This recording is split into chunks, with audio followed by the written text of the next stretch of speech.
And this is going to sound mean, and I don't mean it that way, just so you guys know.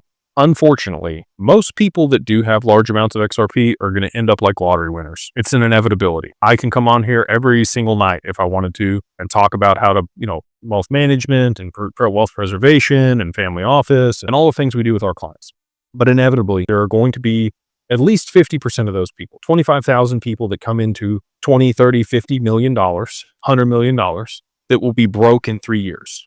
They will buy homes, they will buy cars, they will buy liabilities that burn through that cash. They will go on extravagant trips, they'll buy yachts. They won't do it inside of an LLC to mitigate taxes. They don't know how to structure their estate. They won't put together a family board and financial committee. They won't continue to double down on assets and mitigate risk and diversify their portfolio. They will sell it and have large tax implications instead of borrowing against it and using that liquidity to buy assets that cash flow and offset taxes. They're not going to do it the right way. And I'm hopeful that even if you guys don't work with us, I try to make it simple. We do a lot of cool stuff at Digital Ascension Group. Even if you don't work with us, the main takeaway, if you can take something away this evening, is just to start educating yourself on how to protect your wealth over the long term, insurance, trusts, structures, the right professionals, curating that group around yourself to make sure that that doesn't happen to you. That is the gift and the contribution that I would like to make to the XRP family. Not even the business and what we're doing, just that people start thinking about that now and realizing that that's a real thing